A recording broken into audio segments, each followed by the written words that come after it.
आज की कहानी कालदुर्ग का रहस्य।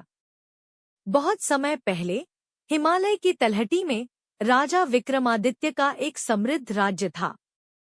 उनके महल के पास एक रहस्यमयी किला था जिसे लोग कालदुर्ग कहते थे। वहां रात में अजीब अजीब आवाजें आती थी और लोग कहते थे कि किले पर किसी दुष्ट शक्ति का साया है।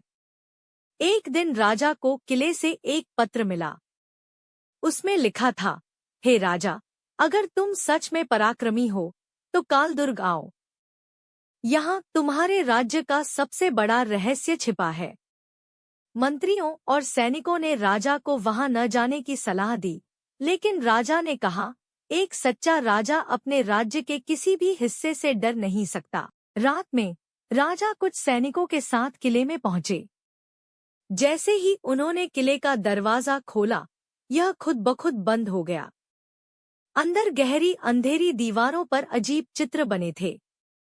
एक काले धुएं से आवाज आई, यदि तुम यह रहस्य जानना चाहते हो तो 3 प्रश्नों का उत्तर दो। प्रश्न 1, सच्चा राजा कौन है? राजा ने कहा, जो अपनी प्रजा की सेवा करे। प्रश्न 2, राज्य की सबसे बड़ी ताकत क्या है? राजा ने कहा, प्रजा का विश्वास। प्रश्न 3, किला किसके लिए खोलोगे? राजा ने कहा, अपनी प्रजा के लिए। सत्य का उद्घाटन।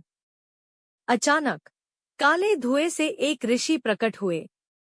उन्होंने कहा, यह किला तुम्हारे पूर्वजों का है। यहाँ अमूल्य खजाना और ज्ञान छुपा है। प्रजा का कल्याण। राजा ने खजाने का उपयोग प्रजा की भलाई के लिए किया और किले को एक शिक्षा स्थल में बदल दिया। कहानी का सार, सच्चा राजा वही होता है जो अपने अधिकार का उपयोग दूसरों के लिए करे।